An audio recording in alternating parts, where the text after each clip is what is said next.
we'll be starting in Acts chapter 21.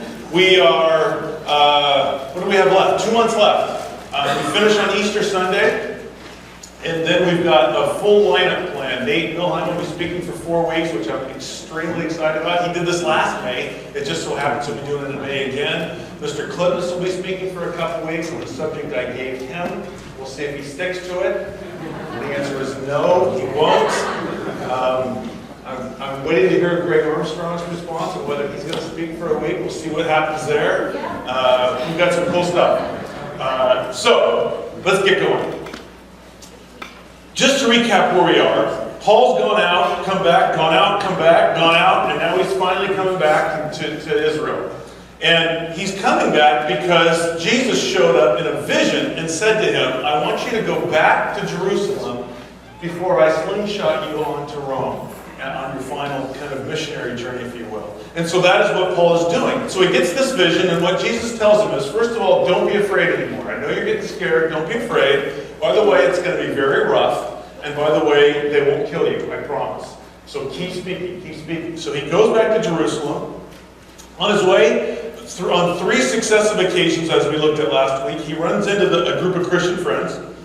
They've also received some kind of weird notice from God that it's really going to go bad for Paul when he goes to Jerusalem. And they're just smart on top of it. Everybody knows Paul has become kind of a notorious outlaw as far as the Jews are concerned. What they do, Jeff had this great clip that had this great way of psychologically framing it. He said it's the difference between sympathizing and empathizing.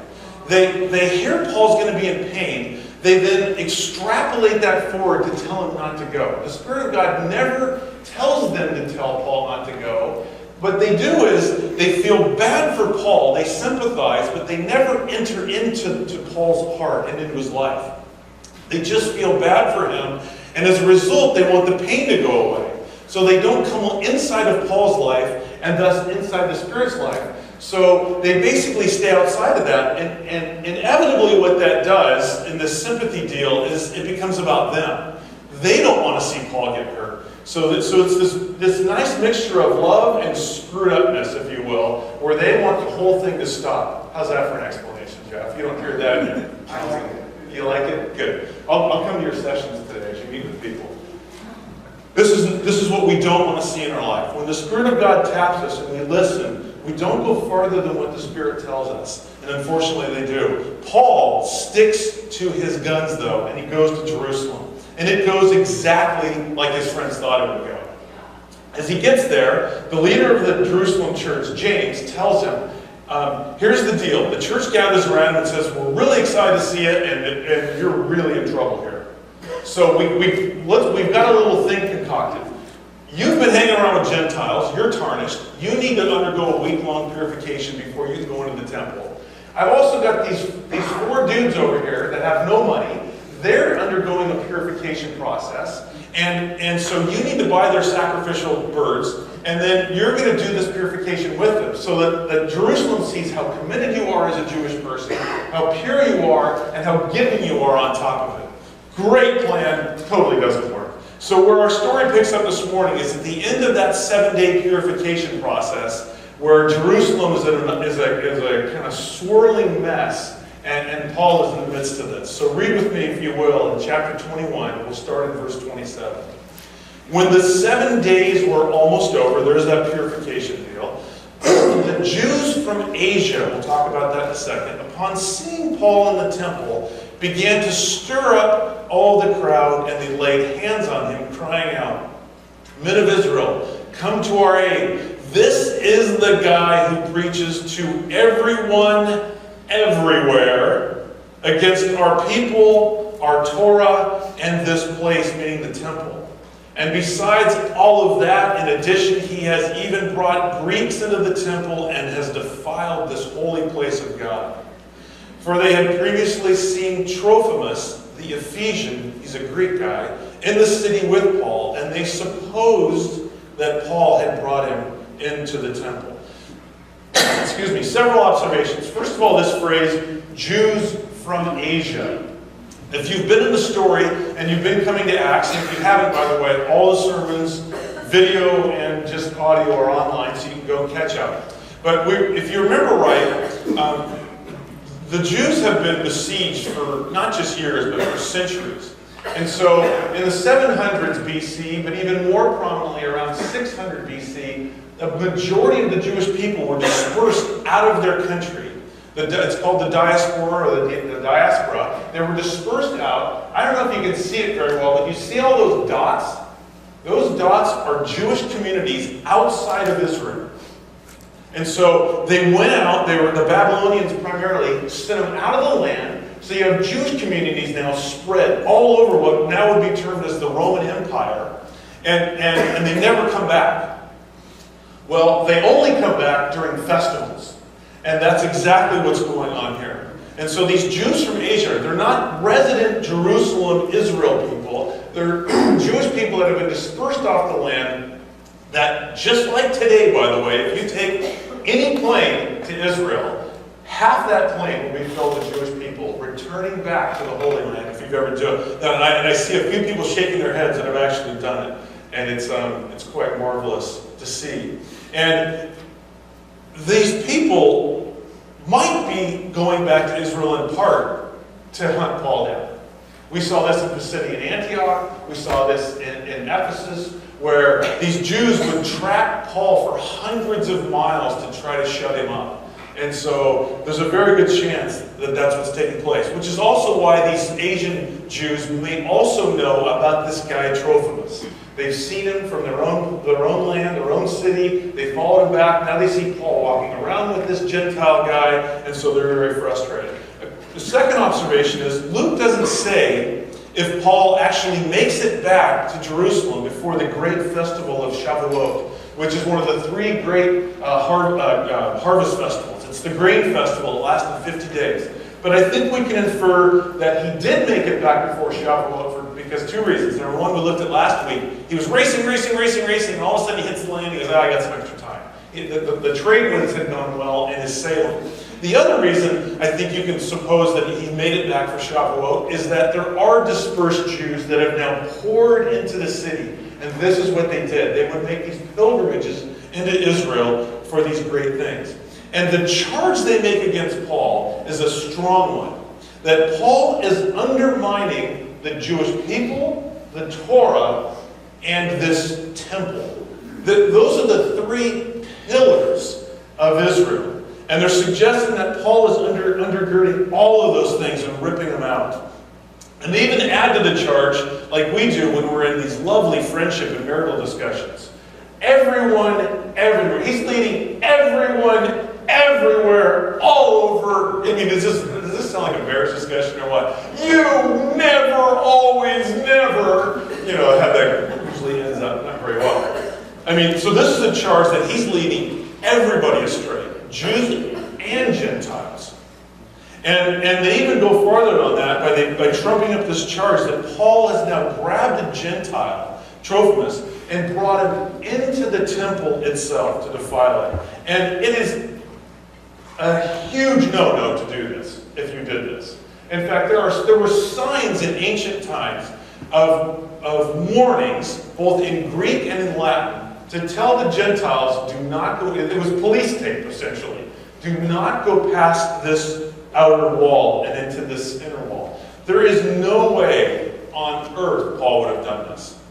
First of all, Paul wouldn't have put his own life at risk. If you escort a Gentile from the outer court to the inner court, by the way, the Gentiles were allowed in the outer court, and God had prescribed it this way. He wanted Gentiles to come to the temple to find him. They were just to be on the outside of that little box, not on the inside of that little box, if you will.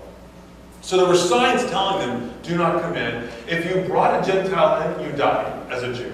There's no way Paul would have done that. On top of that, there is not one shred of evidence anywhere, particularly in the Bible, that Paul ever crossed the Torah once. So he would have never done this. I mean, again, I said this several times. This is the guy who told Timothy as an adult male to get circumcised now that he found Jesus, so that it wouldn't inhibit the gospel when he brought him out with him. No way Paul would have done this. On top of all of that, remember, why is Paul at the temple? He just went through 7 days of purification so that he didn't defile the temple. Why on earth would he go through all all of that to then just drag a Gentile up there. It'd be like taking a pig up there, quite frankly. He would never do this. And I just related all those Gentiles to pigs. Verse 30. Then all of the city was provoked, and the people rushed together, and taking hold of Paul, they dragged him out of the temple, that means the inner court, and immediately the doors were shut. So that's the gate between the outer and the inner, if you will. So they're still in the Temple Mount area, but they're not inside the smaller box. While they were seeking to kill him, a report came up to the commander of the Roman cohort, which also means, or is translated, the commander of 1,000, that all Jerusalem was in confusion. At once, he took along some soldiers and some centurions to manage the soldiers, and ran down to them. And when they saw the commander and the soldiers, they stopped beating Paul. What a scene. This is the last time, by the way, we will ever find Paul at the temple. And if we remember history, and I've been saying this for the last 3 years, within 10 years, Rome will besiege Jerusalem in the temple. Within 15 years of this particular moment, there is no temple left. And to this day, there is no temple left, by the way. It gets annihilated. So the temple days are very much on the edge of going away completely. This commander of the thousands, it says, next week we'll find out he's named. His name is Claudius Lysias, and we'll find out more about him. He obviously knows what a big problem this is. First of all, you have Jews pilgriming from all over, packing into Jerusalem, which they still do today. If you've ever been in Jerusalem, ask Brian what it's like to be in Jerusalem during one of the high holy days. You don't want to go there, do you? It's just chaotic. It was exactly like that here. So massive numbers and stirrings, and as a Roman, your only job was to keep the place from blowing up. And so can you imagine what this guy's like? He grabs all these soldiers, he grabs managers over the soldiers, and the text says he came down to them. The Romans built this Antonia fortress. That's the, if you will, one side, that's the Temple Mount on the right. And it was built as a fortress so that you could look down into the temple without going into it and defiling it for the Jews. If the Romans just paraded into the temple, they would be upsetting the Jews. The Jews would get mad, and then you'd have another fight. So they would get into the fortress so they could look down and watch. They hear what's going on, they see what's going on, and they rush down the stairs to try to go down and keep this from happening. And just as a side note, and this is the kind of a subtle point that we're going to come back to when we finish this morning. And life is always how you look at it, one side or another. From one perspective, this is the last time we will ever see Paul freely move around. Never again, all the way to the end of chapter 28, will you ever see Paul just float around. He doesn't get to. He is, for the rest of his life, at the behest of somebody leading him around by a chain. But the flip side is, God is still moving around freely with Paul. It's quite a dynamic to look at, and we'll come back to this, like I said, in the end. Verse 33, then the commander came up and took hold of Paul and ordered him to be bound with 2 chains and began asking who he was and what he had done. But among the crowd, some were shouting one thing and some another. And when he could not find out the facts because of the uproar, it's so loud he can't even figure out what's going on, he ordered him to be brought into the barracks. When he got to the stairs, he was carried, listen to this, by the soldiers because of the violence of the mob. This is so bad. They're walking Paul through to try to get back to the Antonia fortress. It's such a mob scene. They're grabbing at Paul and throwing and punching. The soldiers pick him up to raise him above the crowd. This is like a day in the green for those of you that grew up here years ago. The mosh pit has started. Just to keep him alive, they're walking him out like we pass out people from Cal. If you're wearing red at a football game, we grab you if you don't take it off. We raise you up, and we just launch you out of the stadium. This is the proper way to treat a Stanford person, by the way, just in case you're curious. That was for Andy. So it's just a horrible, horrible scene. Now, where was I? For the multitude of the people were following them, shouting, "Away with him." Verse 37. And Paul was about to be brought into the barracks, and he says to the commander, "You think I could say something?" He said, the calmness in this guy is astounding. And he said, "Do you know Greek? Then you are not the Egyptian who some time ago stirred up a revolt and led 4,000 men of the assassins." This word is Sakari. They were people that carried knives hidden, and they would just walk through crowds stabbing their opponents. And out into the wilderness, are you? But Paul said, "I am a Jew from Tarsus in Cilicia." This is quite a statement. Do you know we judge people from where you're from? You know, you hear somebody's from Danville, you know, automatically you think one thing, from Lafayette another, from Concord another. This is a statement. I'm from Tarsus. This is a well-known place. It's a very well-known Jewish place, but a stout Roman place as well. A citizen of no insignificant city, and I beg you, allow me to speak to these people before you take me up to the barracks. When he had given Paul permission, Paul, standing on the stairs, motioned to the people with his hand, and when there was a great hush, he spoke to them in Hebrew. More scholars believe it's an Aramaic dialect, saying. So this is fascinating. So he speaks Greek, and the commander assumes automatically, "I know who you are." Now, 3 years before this scene, and it's written about outside the Bible, by the way, Josephus the historian writes of this very occasion in 54 AD. There was a guy that came up from Egypt, and this happened all the time around the time of Jesus, and particularly all the way well after Jesus, all up until, 135 AD, when the second big revolt took place. There were false messiahs all the time. There were guys that would claim that they were Messiah. This guy came up out of Egypt 3 years before this, in 54 AD, and he led a bunch of Israelites, a bunch of Jews, to meet him, listen to this, on the Mount of Olives. 4,000 people joined him. And he said, if we march on the city, in a Gideon-like story, if we march around the walls, they will topple, and God will come in and move with his people. And the governor, who we will really meet in a couple weeks, by the name of Felix, the Roman governor, he finds out what's going on. He takes soldiers, they march against this little procession. They destroy and kill 4,000 Jews on the Mount of Olives. And they capture 200. The false Messiah dude slips out the back door and gets away. They never found him. So the assumption is, this guy who's creating all this trouble has to be him.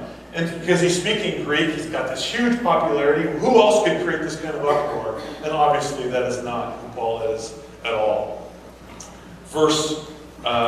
Chapter 22, verse 1. Paul begins to speak. "Brethren and fathers, hear my defense, which I now offer to you." And when they had heard that he was addressing them in the Aramaic dialect, they became even more quiet and he said, "First of all, I am a Jew born in Tarsus of Cilicia." He's going to start his argument. First of all, I'm from a really important place. But I was brought up in this city. So he moves quickly to his orthodoxy. I was born in Tarsus, a very Roman but very Jewish place, but I grew up right here in Jerusalem. That's a very big statement. On top of that, I was educated under Gamaliel. This is the MIT of rabbi school, by the way. I've been trained by the absolute top-notch rabbi in the school of Gamaliel, he says. On top of that, strictly according to the Torah of our fathers, being zealous, this is an important word for God, just as you are all today. What he's saying is, I'm a Pharisee. I'm actually responsible for making sure other people keep the Torah. The very thing you say I'm going soft on. On top of that, I persecuted this way to the death, binding and putting both men and women into prison, as also the high priest and all the council of the elders can testify. Meaning, I'm also part of the Sanhedrin. I am actually part of the leading men of this city, not just as a Pharisee, but as a Sanhedrin member that had access to the high priest. I was so committed to the Torah. From them, I also received letters to the brethren and started off for Damascus in order to bring even those who were there to Jerusalem as prisoners to be punished. Paul will then go on to tell the story all over again that Luke has recorded 2 times. This is the 3rd time he's recorded it in verse 6 through 16, which I won't read. But he tells them at these steps of the Antonia fortress, here's what happened. I was going to Damascus to bring people that were going to follow Jesus back in chains to kill them. And I was on the road, and this great flash of lightning happens. I get blinded, and all of a sudden, unbeknownst to me, the Messiah, Jesus, speaks to me and says, why are you persecuting me? And the inference to Jesus is, if you persecute anybody that follows me, you're persecuting me personally. That's how close I am to my people. And so Paul feels bad. He's blinded. He says, don't worry.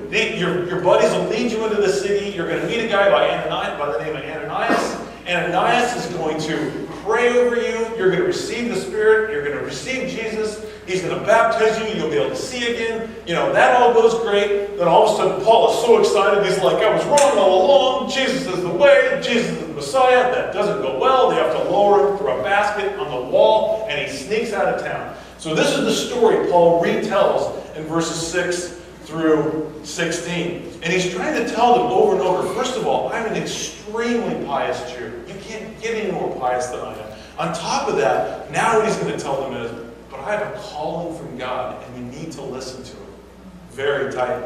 Look at verse 17. And it happened when I returned, now he's continuing his story, to Jerusalem, and was praying in the temple that I fell into a trance. And I saw him, this is Jesus, I saw him saying to me, make haste and get out of Jerusalem quickly, because they will not accept your testimony about me.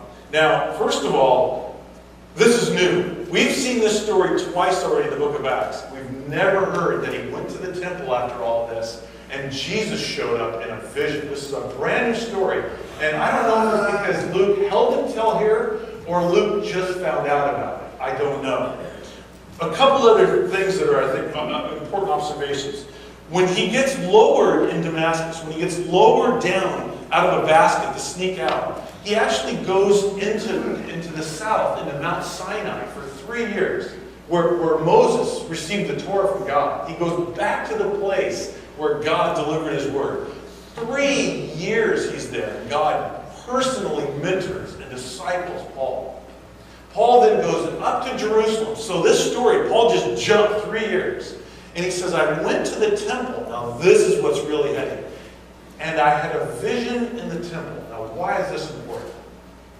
If you receive a vision anywhere else, God just gave you a vision. If you in the Old Testament are in the temple and God speaks to you in a vision, you're a prophet. Only prophets receive visions in the temple. Samuel got one of these. Remember him? He was a prophet. You can go to the New Testament. Do you remember in our study in Luke? And you're going to say yes to make me feel better. I think it's in like chapter 2. Do you remember there was a guy named Simeon in the temple? And God shows up. Thank you. And God shows up and says, Messiah's here. Because Simeon was a prophet. Now, the greatest of all of these is Isaiah. Isaiah in chapter 6 is in the temple. I don't know if you remember the scene. And God speaks to him and he says, go away from me. I'm not worthy. Remember the whole touching the tongue with coal? You're going to be my speaker. I'm calling you to speak on my behalf. In that vision, it's the Lord. It's Messiah. That's who Lord is. It's Jesus of the Trinity. It's the Lord Almighty that speaks to Isaiah. So I want you to hear what Paul is saying in this speech. He's saying 2 things. First of all, I'm a prophet because God spoke to me in this temple, right here. I'm a prophet. You better listen to me. And not because of me, but because of God who wants me to speak to you. The second thing he's saying is, and this is even more important, the same Lord Almighty that spoke to Isaiah spoke to me. And it's Jesus. And you better wake up. Isn't that heady stuff? Verse 19. And I said, Lord, they themselves understand that in one synagogue after another I used to imprison and beat those who believed in you. And when the blood of your witness Stephen, remember they stoned Stephen, but he was your witness, he says, this is heady too, was being shed, I also was standing by, approving and watching out for the coats of those who were slaying him. And Jesus said to me, go, for I will send you far away to the Gentiles. Now remember the accusation. Paul, you've gone soft on the Jews, you've gone soft on the Torah, and you've gone soft on the temple. Paul says, first of all, you won't find anybody more Jewish than me. Second of all, you won't find anybody more educated in the Torah than me. And on top of all that, the Messiah himself talked to me in the temple. Don't tell me I've gone soft in the temple. When God meets me in the temple and tells me something, I know I'm okay with him, and he's okay with me. Verse 22. They listened to Paul up until this statement, which is fascinating. They love it all until he uses one word. What's the word? Gentiles. They listened to him up until this statement, and then they raised their voices and said, away with such a fellow from the earth, for he should not be allowed to live. And as they were crying out and throwing off their cloaks and tossing dust into the air, the commander ordered him to be brought into the barracks very quickly, stating that he should be examined by scourging, this leather whip with pieces of iron and bone tied at the end that would wrap around the body and then be pulled, so that he might find out the reason why they were shouting against him in that way. So again, the mention of the Gentiles stirs them up. Now to be fair to them, again, as I said before, not for years, for centuries, Israel has been besieged by pagan Gentiles. War after war, persecuted, exiled off their land. On top of all that, if that's not enough, the vileness of these pagan temples that surrounded them, where they would go into temple prostitute. They would sacrifice children on these big altars. I mean, the stuff that Israel had to keep off of themselves from being polluted to retain their identity with God was so huge. No wonder they had such a reaction to the Gentiles. And now, here's Paul saying, this is who God wants me to go talk to. And he also wants me to do it partly because you're not listening. What a statement to them. But what Paul is saying is consistent with the entire Old Testament. This was the call to Abraham, if you recall. What he told Abraham all the way back in Genesis 12 was, I'm going to use you to create a nation, and I'm going to bless you, and then your nation's going to go reach the rest of the world and be light to the world, like we sang about earlier this morning. And that's exactly what God is finally doing. Now, again, I want to point out, Paul's argument is phenomenal here. This is a great argument. I'm as Jewish as you get. I hated these Jesus followers. I was going to Damascus. Jesus met me there. Not only that, he came back and met me again in the temple. I was trained by Gamaliel, on and on. This is a great argument. This is not why Paul is relaxed. I'm convinced this is not why Paul is relaxed. And Paul has such a deep sense of his calling and gifting, he can't back off of what God has asked him to do, no matter how bad it may get. See, he's not giving this argument to make his life work better. He's not just saying all this and then saying, okay, but if I hold this one piece back, I won't share it. But last night we were at a dinner party. There were 8 of us. There were some of Linda's high school girlfriends. And they were asking me something about my life. And I knew that I could go about 3/4 of the way and give enough of an answer and be done. And I could hear God in the background saying, you're going to go all the way with your answer. I just, you know, you feel that? You just feel like, if I shut my mouth, my teeth are going to fall out. And I finished my statement. And the room just went,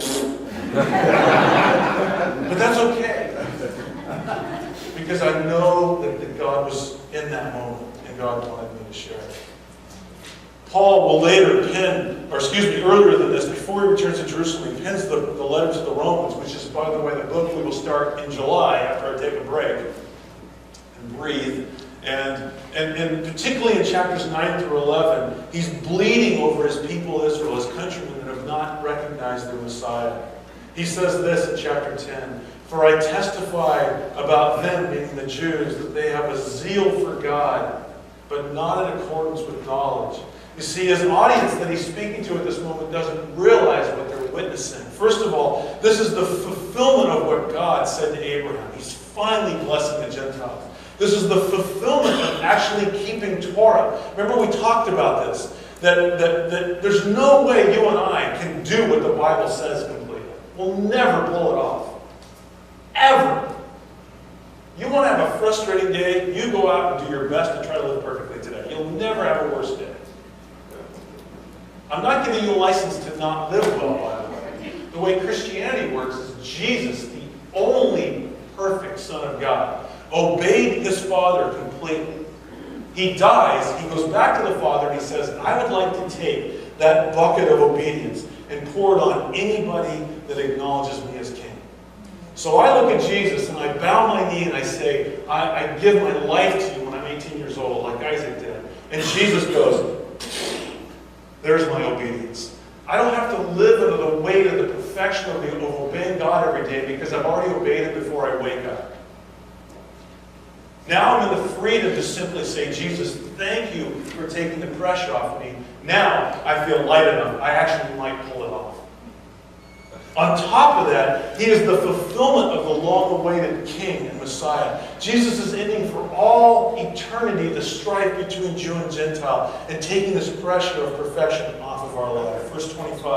But when they stretched Him out, these are the Romans now, with thongs, so they're ready to scourge Him, Paul says to the centurion who was standing by, do you think it's lawful for you to scourge a man who's a Roman and uncondemned?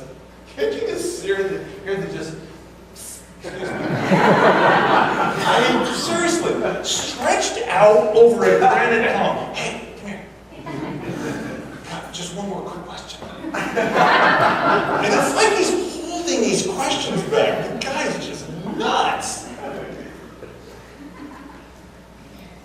When the centurion heard this, he went to the commander and said, you're an idiot, we better not do this. The commander came and said, tell me, are you a Roman? Paul goes, yeah, did I not tell you that? The commander answered, I acquired my citizenship with a huge amount of money. Paul says, oh no, that's not how I got mine. I was born a citizen.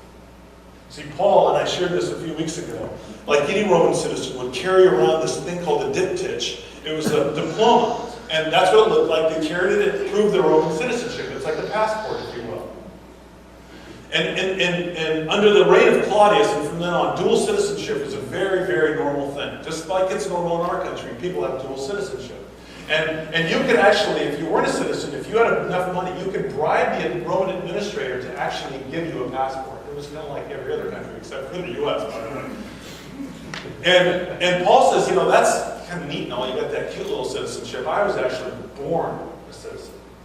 And we know this from outside the Bible. Around 170 BC, a massive amount of people in Tarsus became citizens. Jews did. It's actually in literature outside the Bible. So it corroborates the story that the Bible is actually telling.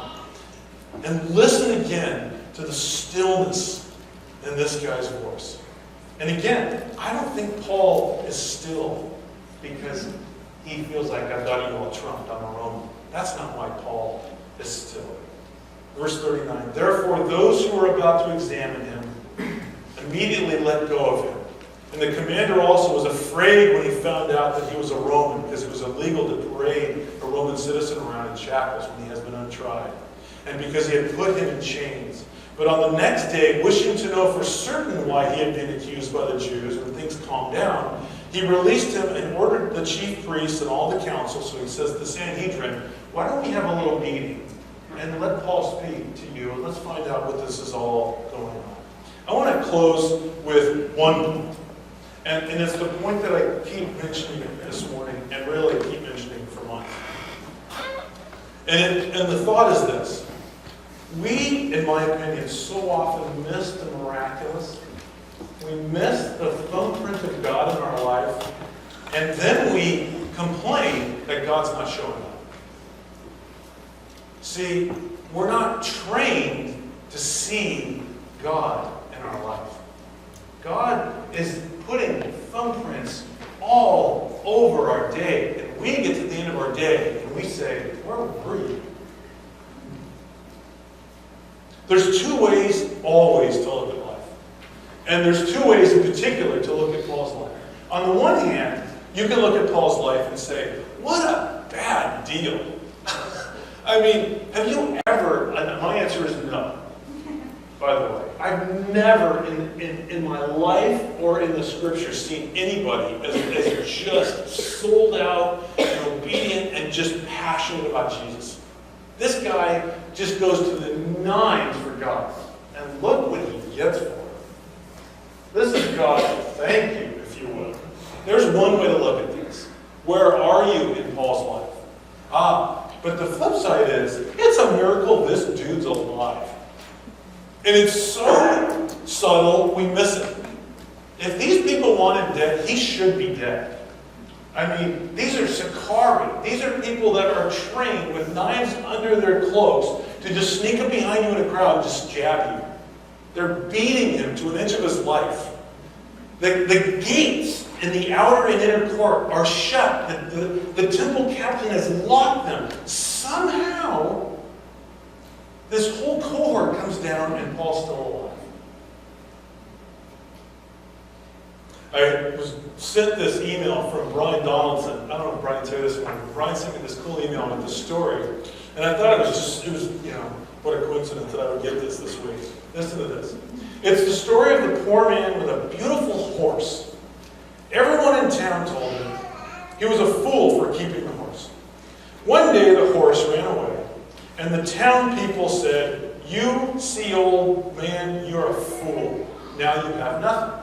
The old man said, "You don't know if this is good or bad. All you know is my horse is gone."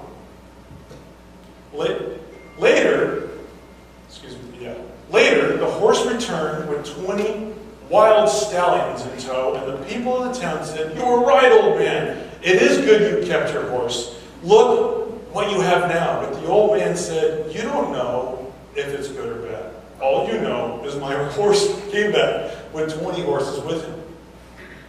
Later, the old man's son fell off one of the wild horses, broke his leg. The town people said, "You were right. Again, old man. It is bad your horse came back, and now look what happened to your son." The old man smiled and said, "You don't know if it is good or bad. All you know is my son fell and broke his leg." Later, a war broke out, and all the sons had to go to fight, except the old man's son who had broken his leg. And the town people said, and it goes on and on and on. It's part of what we said last week. There's a great weight, there's a great responsibility and difficulty in following your calling and using your gifting on behalf of Jesus. Look at Paul's life. He goes to Antioch, and there's riots. He goes to Lystra. He's drug out of the city, stoned to an inch of his life. They leave him for dead. You got to look dead to leave you for dead when you're stoned. His friends help him up. He kind of goes like this and goes right back in the city. He goes to Philippi. He's beaten, tied up, jailed without trial. He goes to Thessalonica. There's riots. He goes to Berea. He's run out of town. He goes to Corinth. There's court cases. There's anti-Jewish revolts. He goes to Ephesus. 25,000 Ephesian pagans are chanting for his head. And this doesn't even touch what happened to Paul just while he was going from place to place. And if that's not enough, by the way, this crowd of Jews in Jerusalem he's speaking to, this is where he grew up. He is seeing people he went to school with. He is seeing people that he lived with and worked with. He might be seeing family members and friends who have joined the beating party. And yet, this is not what Paul saw. He's just otherworldly. What he sees is, wow, I wonder what God will do now. I wonder how Jesus will step into this pile of dogness and redeem something out of it. Working through it. Good or bad? Maybe the better question is, sometimes stuff is bad. You're driving, you got to get somewhere, and the tire goes flat. Paul's response would be, I wonder what God will do now. You get laid off. The response is, okay, that stinks. I wonder what God will do now. Physical things. You're watching this with Patsy. All right? I mean, she is full of life right now with cancer. Full of life. Why? Because God is moving through this woman. In her marriage, at the hospital, with her friends. It's astounding. Is it good she has cancer? Absolutely not. Does God move in this? Absolutely. He makes gold out of mud. This is what God does.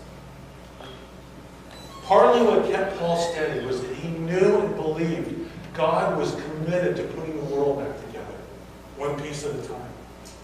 And there are times in our lives when God looks asleep. Where, I've heard this so many times, where God he's distant from me. Have you felt that? By the way, that's not accurate. That's just what you feel. That God is somehow snoozing on your behalf. And yet, while you sleep, He's still working, forming, preparing, going before you, going next to you, sweeping up after you. This is our God. Oh, that we as a church have eyes to see and ears to hear. That we would know what the thumbprint of God looks like, so that all day long we go, there it is. Oh, there it is. Wow, another one. Another one. Let's pray.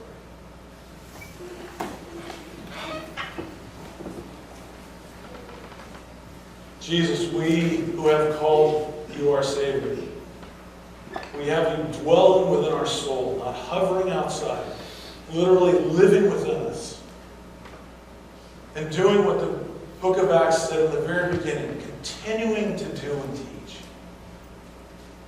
With every step we take, you are breathing life and death around us. Marriages, raising kids, people lost in the workplace. Just darkness that Satan would love to have victory and that you will not put up with. We claim you as our King. We claim you as our victor. Would you give us better eyesight? Because you're working. The only problem is we're not getting to enjoy it. Help us to see that we might enjoy your love and passion and great concern for humanity. We pray this in your name.